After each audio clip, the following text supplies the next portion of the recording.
ලෝක ඉතිහාසයේ සිදු වූ දරුණුතම සමුද්‍රීය පාරිසරික හානිය සිදු කරමින් එක්ස්‌ප්‍රස් පර්ල් නෞකාව විනාශයට පත් වී දැනට වසර 5ක් ගත වී තිබෙනවා. කොළඹ වරායේ සිට නාවික සැතපුම් 9.5ක දුරින් වූ මුහුදු ප්‍රදේශයේදී මෙම නෞකාව විනාශයට පත් වුණේ 2021 වසරේ මැයි මාස 19 වෙනිදා. නෞකාවේ තිබූ ප්ලාස්ටික් ඇතුළු රසායනික ද්‍රව්‍ය සාගර ජලයට එක්වීමත් සමග පුත්තලම සිට ගාල්ල දක්වා වන වෙරළ තීරය දැඩි පාරිසරික දූෂණයකට ලක් වුණා. ටොන් 300කට අධික තෙල් ප්‍රමාණයක් ගබඩා කර තිබුණු ඒ නෞකාවේ සිදුවුණු තෙල් කාන්දුව නිසා සාගර ජලයට සිදු වූයේ පියවාගත නොහැකි තරමේ පාඩුවක්.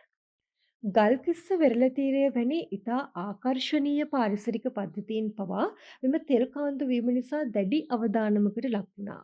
මේ අවාසනාවන්ත අනතුර හේතුවෙන් ආසන්න වශයෙන් මුහුදු කැස්බෑවුන් 176 දෙනෙක්, තල් මසුන් සිව් දෙනෙක් සහ ඩොල්ෆින් මසුන් 20 දෙනෙකුට පමණ දිවි අහිමි වුණා.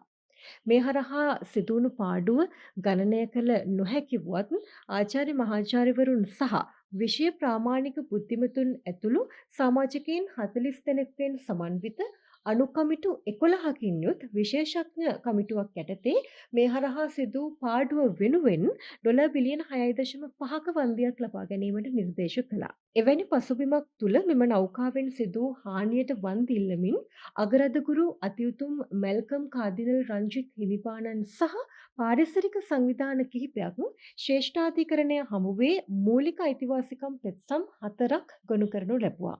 සිදු වූ දීර්ඝ නඩු විභාගයකින් පසුව අනතුරින් වසර 4කට පසු ශ්‍රේෂ්ඨාධිකරණය එහි තීන්දුව ප්‍රකාශයට පත් කළා. ශ්‍රේෂ්ඨාධිකරණයේ පංචපුද්ගල විනිසුරු මඩුල්ලක් ඉදිරියේ දින 30ක් පුරා පැවති නඩු විභාගයකින් අනතුරුව පිටු 361කින් සමන්විත නඩු වාර්තාවක් ප්‍රකාශයට පත් කළා. එහිදී එක්ස්‌ප්‍රස් පර්ල් නෞකාවේ ගිනි ගැනීම හේතුවෙන් මෙරට පරිසර පද්ධතියට සහ ධීවර ප්‍රජාවට සිදුවුණු හානිය වෙනුවෙන් ඇමරිකානු ඩොලර් බිලියනයක වන්දියක් මෙරට භාණ්ඩාගාර ලේකම්වරයා වෙත ගෙවීමට අදාළ නෞකා සමාගමට නියෝග කළා. තීන්දුව ලබා දී වසරක් ඇතුළත එම වන්දි මුදල ලබා දිය යුතු බවත් එහි පළමු වාරිකය 2025 සැප්තැම්බර් මාස 23 වෙනිදාට පෙර ලබා දිය යුතු බවත් එහි සඳහන්ව තිබුණා.